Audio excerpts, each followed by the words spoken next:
Second hand വണ്ടികളുടെ വ്ളോഗിലേക്ക് എല്ലാ പ്രേക്ഷകർക്കും സ്വാഗതം. ഇന്നത്തെ വീഡിയോയിൽ നിങ്ങളെ പരിചയപ്പെടുത്തുന്നത് നല്ലൊരു ഗുഡ് കണ്ടീഷനുള്ള മാരുതിയുടെ വിറ്റാര ബ്രസ ഡീസൽ വണ്ടിയാണ് വിൽപ്പനയ്ക്ക് വെച്ചിട്ടുള്ളത്. ഡീറ്റെയിൽസിലേക്ക് പോകും മുമ്പ് ചാനൽ ഒന്നും മറക്കാതെ സബ്സ്ക്രൈബ് ചെയ്ത് സപ്പോർട്ട് ചെയ്യുക. നിങ്ങളിപ്പോൾ കാണുന്ന ഈ വണ്ടി 2017 മോഡൽ വിറ്റാര ബ്രസ. ഓപ്ഷൻ വരുന്നത് VDI ഡീസൽ എഞ്ചിനാണ്.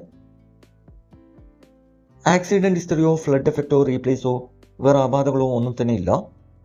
നല്ലൊരു നീറ്റ് ആൻഡ് ക്ലീൻ ആയിട്ടുള്ള ഗുഡ് കണ്ടീഷനുള്ള വണ്ടിയാണിത്.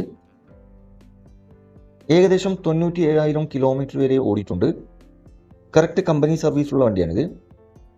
സിംഗിൾ ഓണറാണ്. ലൊക്കേഷൻ വരുന്നത് മലപ്പുറം ജില്ലയിലെ ചങ്ങരകുളത്താണ് ഈ വണ്ടി ഉള്ളത്. കൂടാതെ AC, power steering, power window, stereo, seat cover, second key, service book, new tyres ഉൾപ്പെടുന്നുണ്ട്. ഈ വണ്ടിക്ക് ചോദിക്കുന്ന വില 7,20,000 രൂപയാണ് ചോദ്യം. വിലയിൽ ചെറിയ മാറ്റങ്ങളൊക്കെ വരുത്തിത്തരും. ഫിക്സ് റേറ്റ് അല്ല, നെഗോഷ്യബിൾ പ്രൈസ് ആണ്. നിലവിൽ നല്ല റണ്ണിങ് കണ്ടീഷനുള്ള ഈ വണ്ടി ആവശ്യക്കാരുണ്ടെങ്കിൽ കോൺടാക്ട് നമ്പറുമായി ബന്ധപ്പെടുക. വീഡിയോയുടെ താഴെ നമ്പർ കൊടുത്തിട്ടുണ്ട്. അതിൽ വിളിച്ചാൽ വണ്ടിയുടെ ഡീറ്റെയിൽസും ലൊക്കേഷനൊക്കെ അറിയാൻ പറ്റും. അപ്പോൾ ഇനിയും നല്ല അടിപൊളി വണ്ടികളുടെ വീഡിയോയുമായി നിങ്ങളുടെ മുമ്പിൽ എത്തുന്നതിരെ ഗുഡ് ബൈ.